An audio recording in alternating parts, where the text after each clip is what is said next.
Hello and welcome to this Year 12 Parent Information Session. My name is Kozzy Skiripa. I'm the Head of Careers at Servite College. In senior school, two pathways are available to students. The first pathway, known as an ATAR pathway, gives students direct access to university entrance. The second pathway, and the one that we will be concentrating on in this presentation, is the general pathway. A general pathway allows students direct entry to employment or to access further study either at TAFE or another registered training organisation. The general pathway can also lead students into further training in the form of an apprenticeship or traineeship. And more recently, some universities have alternative entry arrangements, which students, under certain conditions, may be able to access via a general pathway.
In order for a student to qualify for the WA Certificate of Education or WACE, a number of requirements must be met.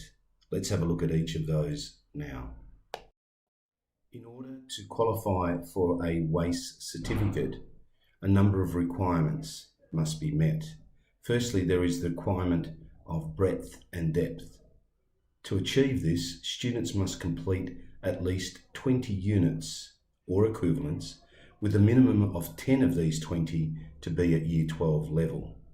Students need to complete 2 Year 11 English units and a pair of Year 12 English units. As part of that breadth requirement, students need to complete at least one pair of units from Year 12 List A, which is the Arts, Languages and Social Science courses, and one pair of units from a Year 12 List B course, which is your Mathematics, Science and Technology. There is also a requirement for students to achieve a certain standard in terms of C grades, etc. And this standard is that students need to complete at least 14 C grades or higher in Year 11 and 12 units, and of these 14, at least 6 must be at Year 12 level. Students who are completing the ATAR pathway must complete at least 4 ATAR Year 12 courses, and those that are completing a general pathway need to complete at least a Certificate 2 or greater, that is a VET qualification. Continuing with our WACE requirements, students also need to attain a certain level of literacy and numeracy, and this level is said to be the minimum standard based on skills regarded as essential for individuals to meet the demands of everyday life and work in a knowledge-based economy. A student demonstrates this level by either achieving a Band 8 or higher in their Year 9 NAPLAN testing, or in Year 10 they sit the ULNA, and students are given 2 opportunities in Year 10 to pass this ULNA. ULNA stands for Online Literacy and Numeracy Assessment. Students are given another 2 opportunities in Year 11 to pass the ULNA if they haven't already, and another 2 opportunities in Year 12. Students completing a VET certificate qualification in Year 11 and or Year 12 are given unit equivalents for their completed certificate, which contributes to their WACE requirements of 20 units. For example, a student who completes a certificate 2 is given 4 unit equivalents that go towards the 20 units required for WACE. So instead of having to complete 20 units by the end of Year 12, only 16 need to be completed, with 4 coming from the completed Certificate 2. Similarly, a Certificate 3 or greater will give a student 6 unit equivalents.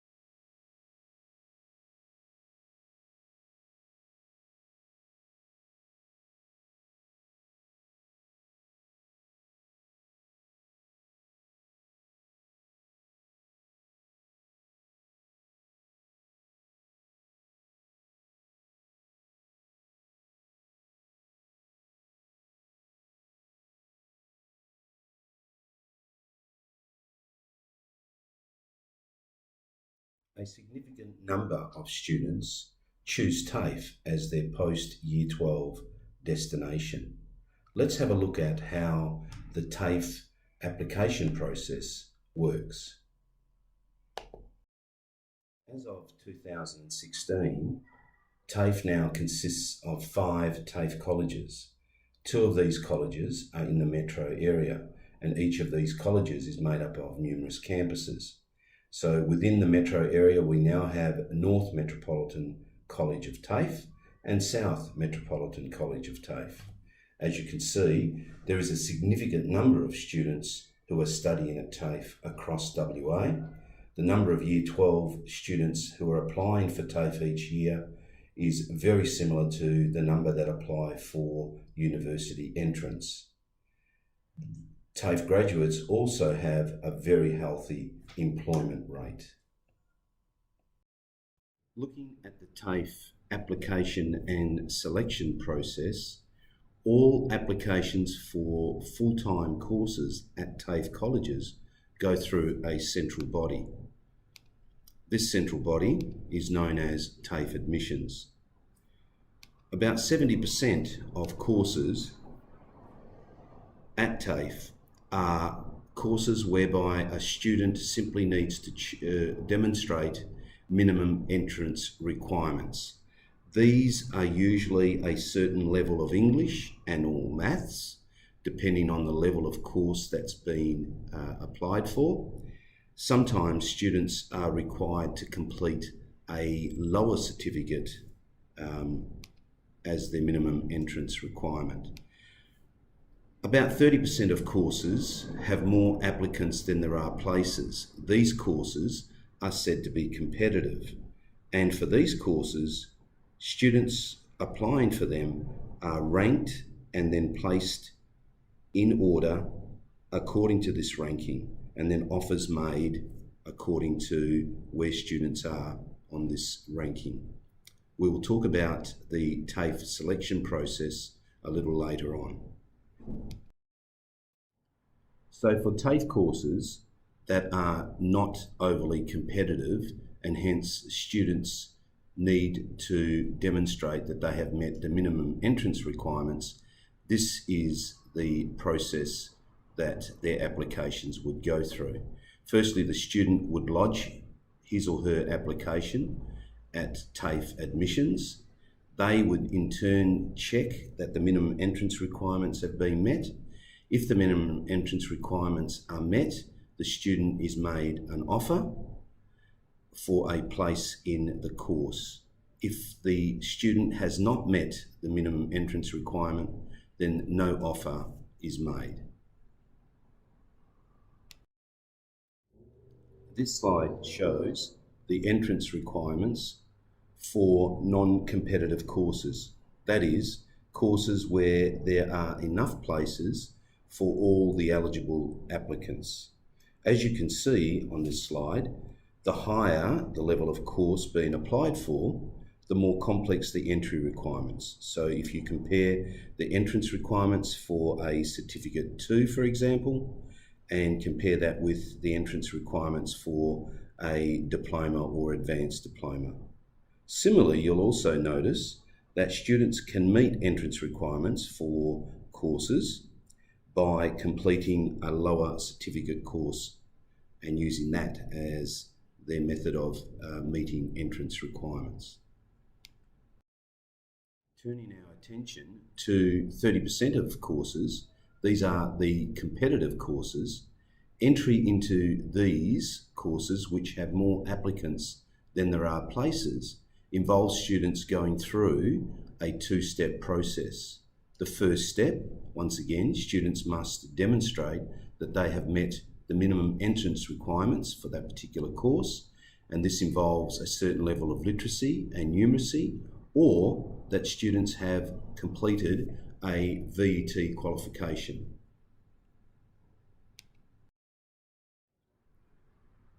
Step 2 involves students' applications being carefully assessed and scored. This score is then used to rank the applicants, and offers of places are then made to applicants with the highest score. So an application is scored out of 90 points. The 90 points are made up firstly of 60 points coming from either academic achievement. Here, an applicant's 3 best subjects are looked at and points allocated according to grades, and we'll have a look at that next. Or points are allocated according to the level of VET qualification that an applicant has completed. Whichever of those two is highest is the one that is used. 30 points are allocated according to an applicant's work history. Here, an applicant is given 0.003 points for every hour of work that they have completed. Now, this work could be full-time employment, part-time employment, work experience, community service, volunteer work, and so on. The two are calculated, that is, a mark out of 60 is calculated, and then a mark out of 30 is calculated. The two are added together to get a mark out of 90, which is then used to rank the applicants. Places are then offered to applicants who are ranked highest. This slide shows how points are allocated for academic achievement. Remember, the maximum number of points under this heading is 60 points. You can see that a C grade at Year 12 level for a subject at Year 12 level is worth more points than a subject at Year 10 level in which that student has gained a C. Similarly, a C in a general course does not get allocated as many points as a C grade in a Year 12 ATAR subject. As already stated, in the case of competitive courses, an applicant who has met the minimum entrance requirements for the particular course that they're applying for will then have his academic achievement assessed and a mark out of 60 given.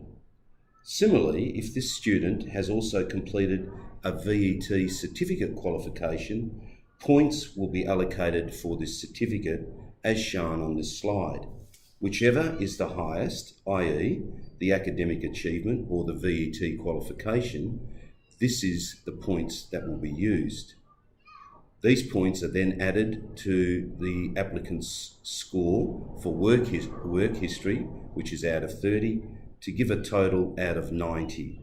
This score is then used to rank the applicant against other applicants for that course.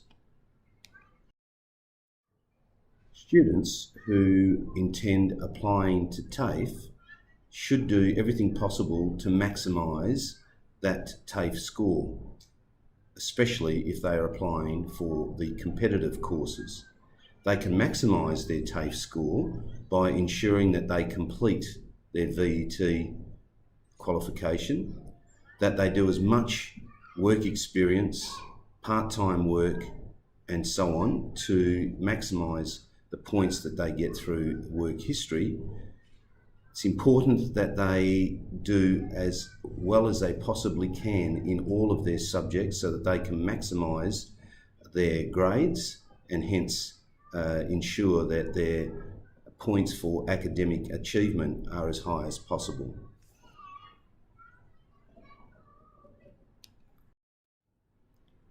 For more information on TAFE courses and on the application process and on the selection criteria for the more competitive courses, students can access any one of these websites. Thank you for taking the time to listen to this presentation. I hope it's been useful. Please contact me if you have any questions or queries on either 944633 or via my email. Thank you.